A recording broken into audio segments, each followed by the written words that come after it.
විශ්වය කියන්නේ ස්වභාව ධර්මය කියන්නේ දෙකක්. ස්වභාව ධර්මය කියන්නේ මොකද්ද?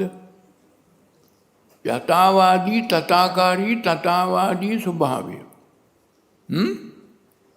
ස්වභාව ධර්මය කාටවත් වෙනස් කරන්න වෙනස් කළොත් මොකද වෙන්නේ? කර්මය උරුම වෙනවා, ප්‍රතිසන්දිනවා, විපාක විඳින්න වෙනවා.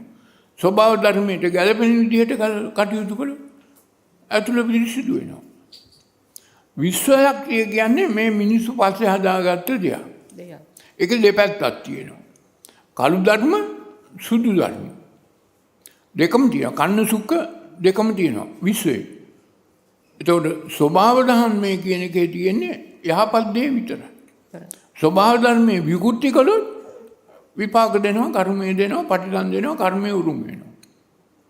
ස්වභාව ධර්මයට ගැළපෙන විදිහට කටයුතු කළොත් නිවෙනවා, මිදෙනවා, නිදහස් වෙනවා.